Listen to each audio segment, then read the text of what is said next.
Here we have a not suspicious Game Boy Advance SP. It's not suspicious at all. This is a normal SP screen, and we're just going to find a random screw that falls out of it. I'm going to put this battery in here, see if we can even turn it on and register any button presses, maybe. And then I'll talk about this a little more, at least what I know about it. Nothing. Oh. You see that like half frame rate and it's loading with lines on the screen? Okay, well, while it's doing its thing, I found this Game Boy in a broken lot. I buy my Game Boys in bulk, and this was sent to me.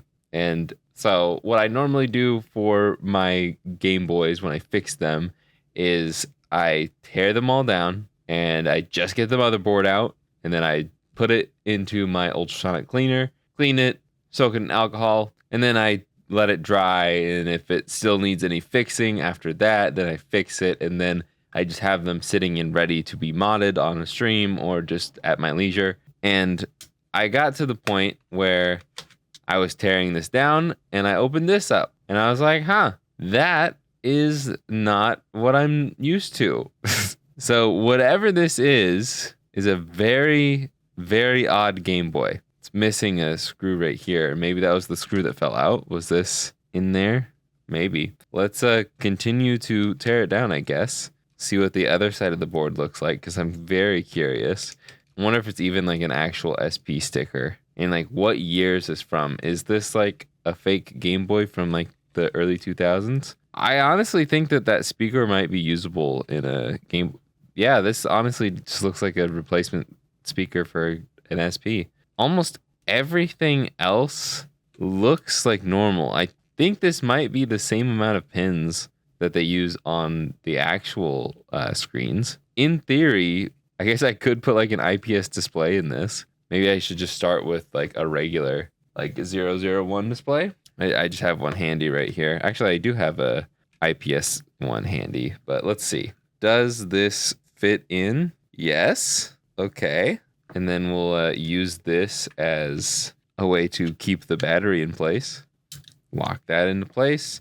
Turn it on. No? Okay. So it doesn't like the original display, probably because it goes in like that. It's not correct. Interesting. Okay. So can we even do this? Because it goes upside down. If we do it backwards here, will it work? I'm going to guess not, but only one way to find out. No. Okay. So we cannot use an IPS display or even a real screen because the pins go downward. And that is not how this goes. Okay. So interesting. The plot thickens. I wonder if I turn it on without a game in there, will it like have preloaded games in one of these chips or what?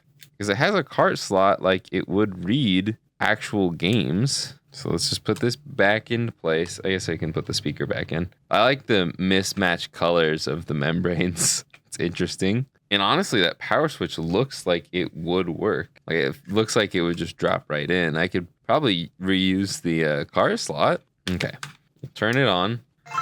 Oh, that's really loud. Jeez Louise.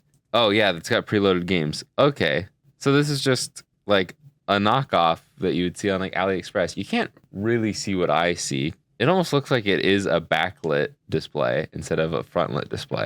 If I turn this off, you can kind of see a little bit better. Let's see, turn up the ISO a bit. These lines and like dots on the screen are weird. Okay, but is this actual? I think these are actual GBA games preloaded on here. It's not just like an NES player. That's very interesting. But then it's like only has Mario Kart Super Circuit as like a first party game. Oh, Mario Pinball Land. That's an odd one. It does have Sonic Advance. But like a lot of these Gladiator. Oh, I thought it was supposed to be Gladiator. Barbie the Princess. This is just weird that like, okay, Super Mario 2. But they don't have like any of the first party stuff on here. Like they were afraid of copyright claims or something. They have a few things. Game & Watch Gallery 4. Lizzie McGuire. I think I actually have this cartridge physically. Mr. Driller 2. Klonoa, Super Mario Advance 3, Yoshi's Island. Okay. So it has like a very few select first party games. No Pokemon though. SpongeBob SquarePants. Just SpongeBob SquarePants, no subtitle. Okay. Daredevil, all grown up. That's just Bejeweled. An American Tail. That's okay. So these aren't even accurate. I'm looking at the titles and then the pictures to the left are not. This is hide and seek, but apparently it's Aladdin. Is it Aladdin themed? They're on a farm. Animal Snap, ants. How many games are there? It's Mr. Pants. Wait, hold up.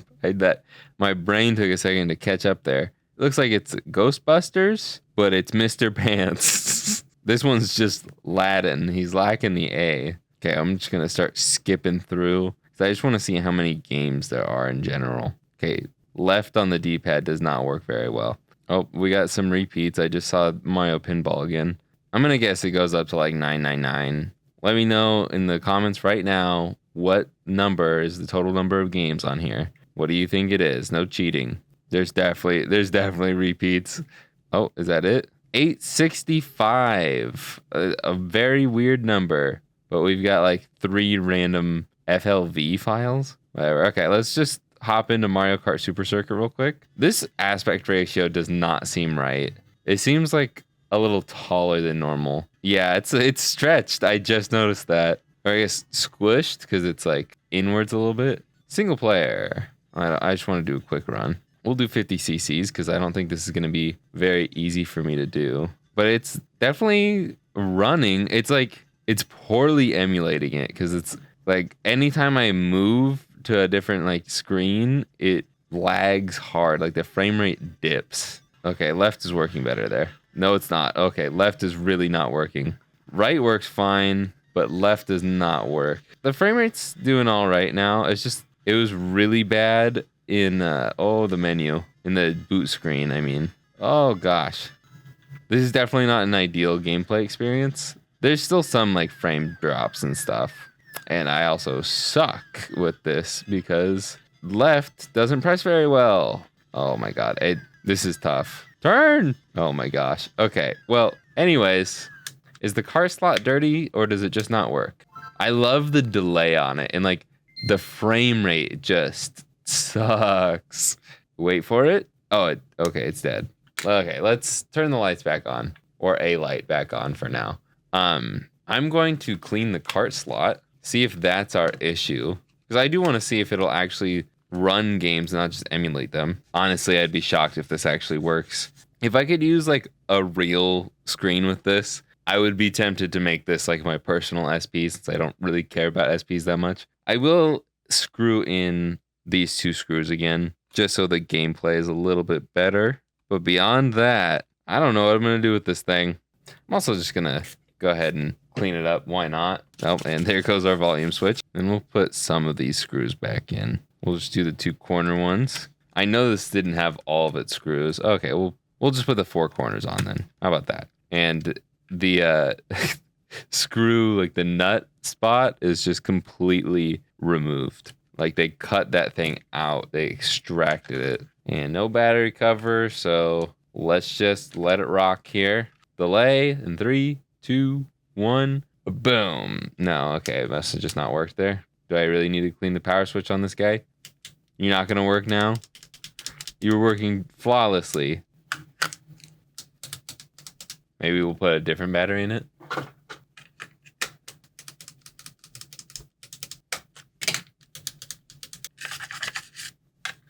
Okay, apparently whatever I did killed it. So the world may never know. That's about it for this video. It's a fake SP that I got sold as though it was a real one. And so I'm slightly disappointed by that. But this thing that's over here that I'm about ready to start messing with, this was also included in the same bundle as this one. And look at that. Came with an IPS display already in it. So at least that's cool. That's the end of this video.